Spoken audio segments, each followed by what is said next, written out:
Thank you so much for watching Riff TV. Now, this interview is obviously with video, but I don't interview everybody on Zoom. That's why I put it on my Talkin Rock with Meltdown podcast. We talk to rock artists from all over the genre. So check out Talkin Rock with Meltdown wherever you get your podcasts. And now to today's video interview. From Detroit City to Destin, Florida. You know, I was in Destin, Florida a couple years ago, and I was at Club LA, right? Yeah, sure. Yeah, the guys stomping. Right, exactly. So it's funny because I'm at this point in my career where it's kind of cool. Like whenever I go on vacation, I go somewhere, I always look to see what bands are playing, and Slaughter was playing. So I texted Mark Slaughter. I said, "Hey, can you get me in?" And I went there and I met a bunch of the locals, and your name kept coming up. Oh, right on, man. That's cool. Yeah. I don't go there, a lot, but I go there a lot. I mean, for me, I go there a lot. It's one of the only places I go. So yeah, it's a pretty cool place. Cool. It was cool to go somewhere, just a whole new, plethora of rock fans, getting out of Detroit City for a little bit. Yes. There are a lot of rock fans here on the Gulf Coast and obviously Florida in general. So, yeah, it's a good place to be. I've been here for 4 years now. So, yeah, I was going to say, it. You grew up, or you were raised in the northern part, the mid part of the country, right? I'm from North Dakota, and I left very early on to pursue this, to talk to people like you, to be so lucky. Yeah, John 5 from here, he left at 17 to go to Los Angeles. Is that kind of like your story too? Yeah, I left at 17 and went to Seattle. I went to music school for a year, went back to North Dakota, worked, saved up money, bought a Volkswagen van, loaded it up with amps and guitars, and left for New York. Yeah. I was in Jersey most of that time. Yeah. All right. And he made a bunch of connections. We can talk about that coming up here in just a little bit. But the last song, that's going to be dropping on July 7th. So why don't you explain what's going on with this record right now? Because like you said to me before we started, it's a little bit confusing. Yeah. So what happened was I was first approached by a label that I won't mention, and I decided not to go with. And but that kind of got my juices flowing. I had already started recording the record. But then they jumped in and said, "Hey, you want to make a record?" And I'm like, "Hey, I'm already making a record." And so I decided not to go with them, but I thought Cargo UK might be a good idea in London because they actually imported my debut CD into the UK. So I've been working with them, since the beginning, basically. So I decided to go with them to distribute in Europe and Asia. And my label is keeping it in the States. And then Sing Records popped up and we're like, "Do you want to do vinyl?" And I'm like, "No." "Yes, but no. Yeah, maybe. What do you got?" And they were like, they made me an offer I couldn't refuse. So I didn't refuse. So I jumped in with them. And so then I've got, 2 different entities, or 3 different entities, at least 3, maybe 4, kind of coinciding with the release. So it's a little bit complicated. So right now we're in pre-sale for the vinyl. And you can get that at mitchmalloy.com, mitchmalloy.com, or at singrecords.com, either.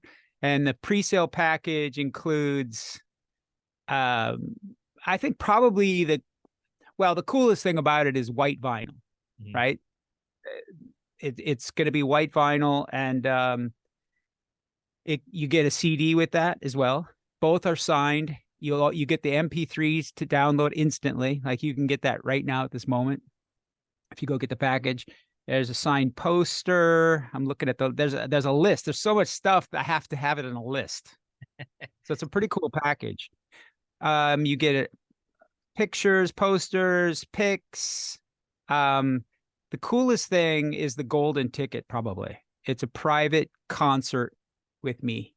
So maybe 20 or 15 or 20 of the people that buy the package get a free Zoom concert, and it's only for them. That's really cool. Is it going to end up like The Office, where one person wins all of them? I hope not, but also I did videos, acoustic versions of some of the songs on the record that are just live acoustic versions, video versions recorded here in my studio, and the people that buy the package also get that, and they're the only ones that get that. So it's a lot. The thing with vinyl is it's expensive to make, right? Right. So you have to charge a lot for it. So for us to do that, we want to make it seem, like it's worth it. So we've just stacked the deck and did all this stuff. Yeah, no doubt. Being a vinyl guy myself, I know that. And it seems like it's weird, but in 2023, bands actually are having to push dates of the releases back because the vinyl's not ready and this, that, and the other thing. Yeah, that's basically what's happening here. We had to push the CD because the CD's been done for a long time. It's collecting dust. Yeah, so I mean, we had to push that back. So July 7th now is the release date. It seems like it's been done since July 7th last year. Well, it hasn't been done that long. Well, you brought it up. So when exactly was it finished? I don't know. I mean, come on. A long time. Yeah, it's been done for, it's got to be at least 3 months. It's been done. Oh, okay. At least. Yeah. So not like ages ago, but. Gotcha. Yeah. So you would, I've asked this of many artists, but you would probably consider this your pandemic record?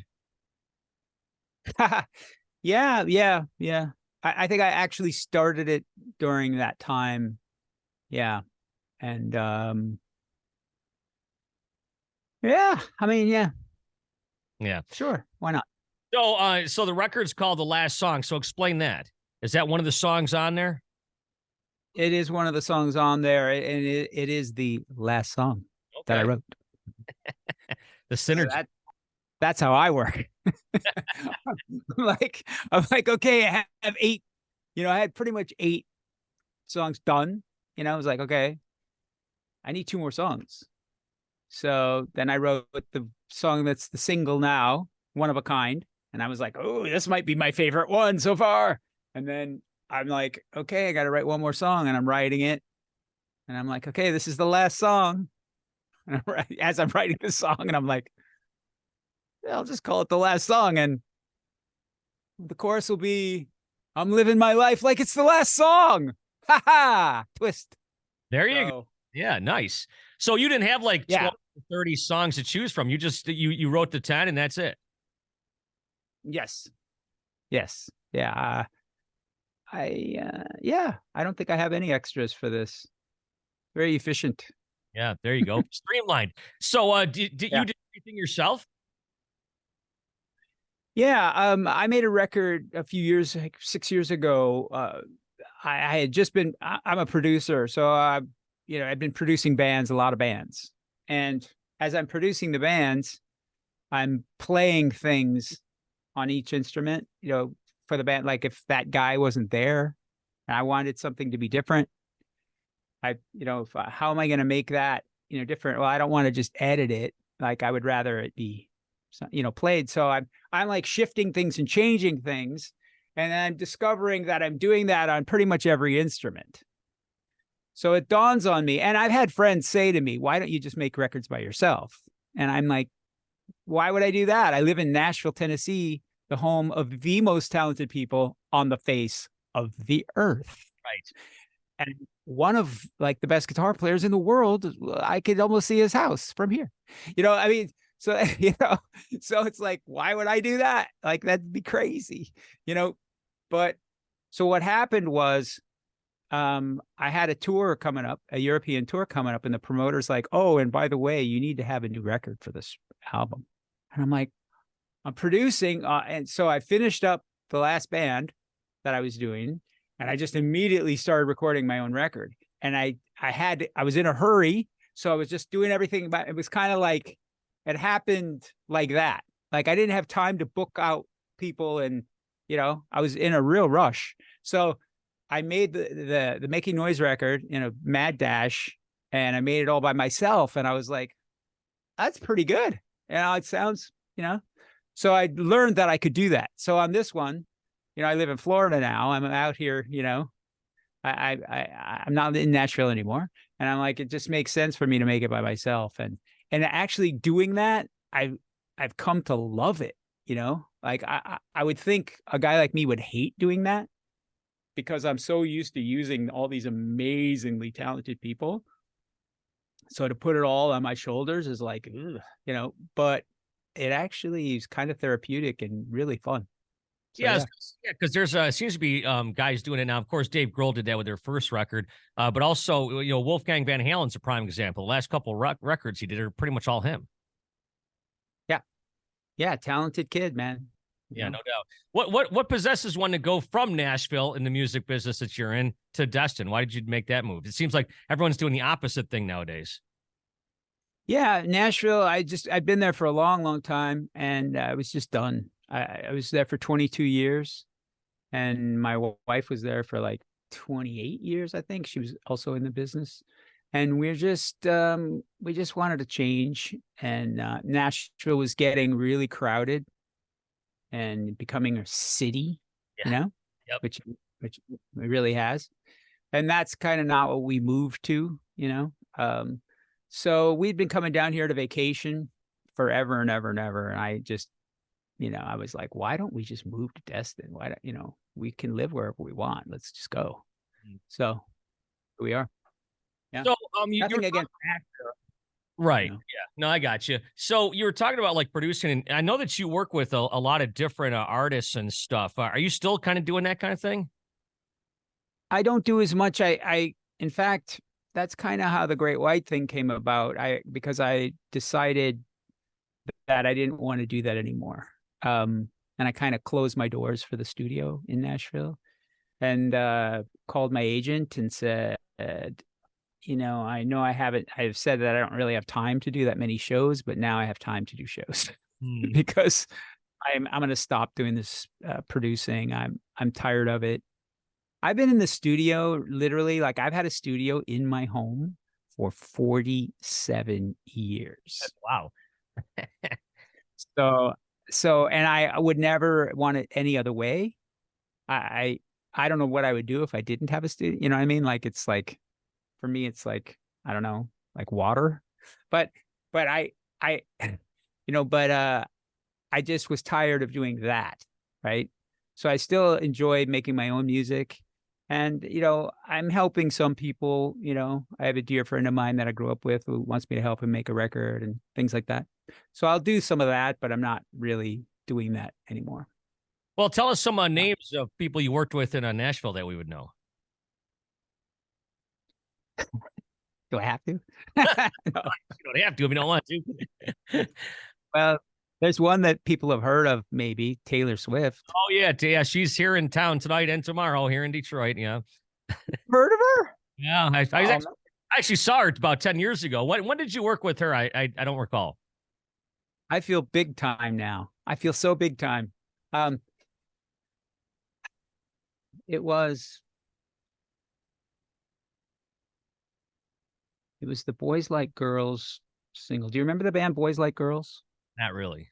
They were on Sony. Oh, they were pretty big. They had I think they had a couple of top 10s. I think it might have even been top 10.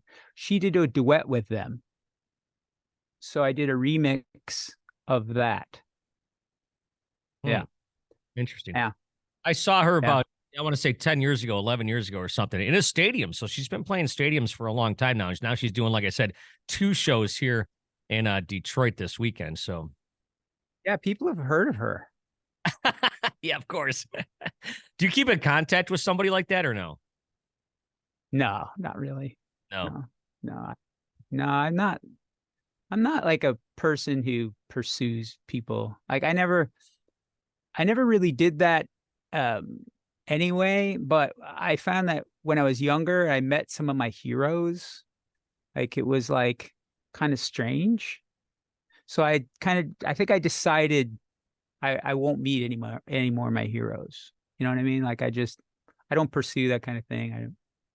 Yeah. Now, see, I've had the good fortune to meet a lot of my heroes, and I tell you what, to all of them, they've all been, I thought, pretty nice, pretty fantastic, great experiences. Who are some of the heroes you met? You don't got to give me, your bad experiences or whatever, but who are some of your heroes growing up that you had a chance to meet? I'm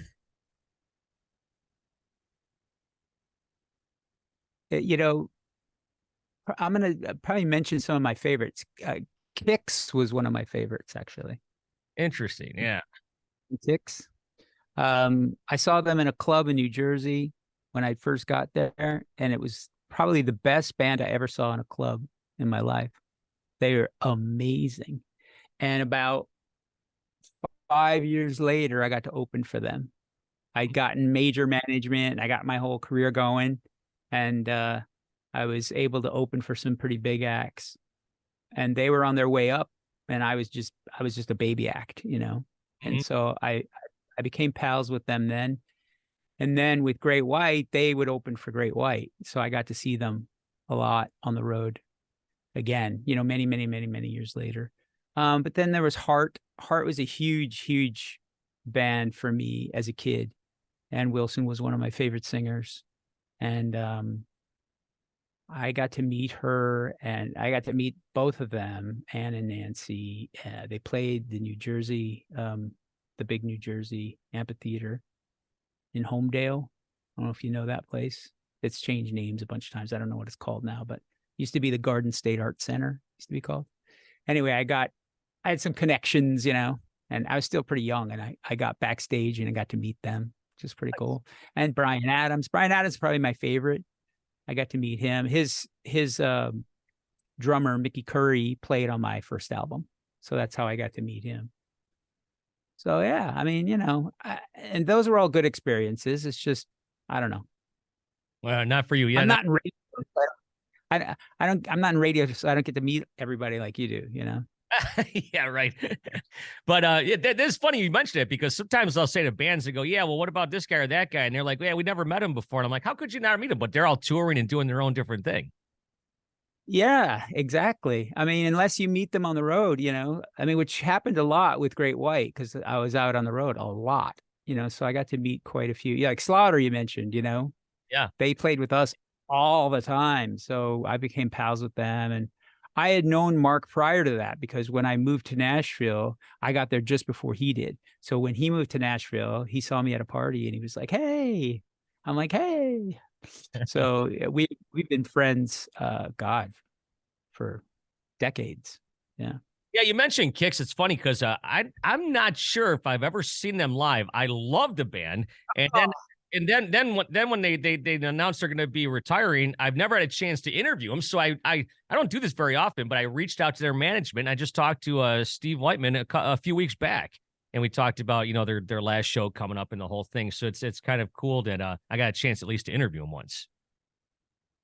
That is cool. And it's really a shame you didn't get to see them, you know, back when they were on their way up and in the clubs, because it was like, I mean, they're great now as well. And people should go see them whenever they can on this last little bit that they have. It's sad that they're going out. But, you know, it's so like, it's like, that's how you do it.